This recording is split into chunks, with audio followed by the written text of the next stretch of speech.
Nyakang'o na ula unaikiwe Mbini muthenyani wa iyo nyumba kwake ni maofisa ma DCI no vikiswe kotini munene wa Mombasa kiokoni cha umuthi kwa mavityo ma wangangan'ya wa ilovia uvena ni wa ilovia na kuendesya sako atena license mwamba na andu wangi 10.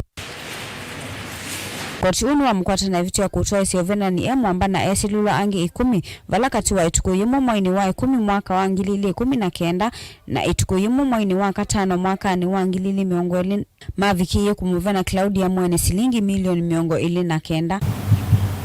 Mwamba na lula angi 10 ni maweto kuidhwa mai ndiyo vathukanu na kilungu cha miongo dhansatu na dhansatu cha maundu ma sako itina wa kuendesya sako ima tena license.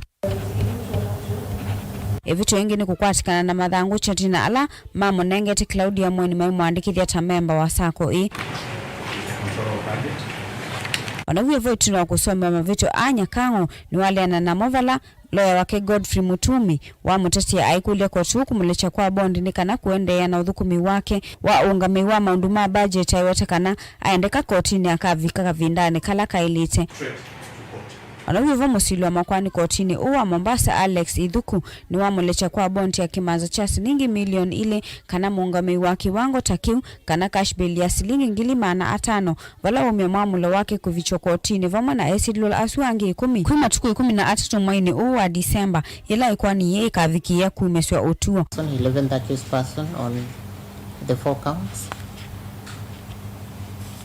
On bond, that is not opposed and it's a constitutional right. The only test is whether the accused person will come to court when we require him. I hereby admit her to a bond in the sum of Kenya shillings 2 million with one surety of similar amount. There is an alternative of Kenya shillings 500,000 cash bail. Summons to issue, that is against the other 10 who are not in court today. We will mention this matter on 13th of December before this court. The defense will be supplied with of course the charge sheet, any statements and documents that may be used as exhibits in this case. Gilivoti ya vilingi wa mauvo kuma kauntini ya Mombasa ni itawa Angelina Mose.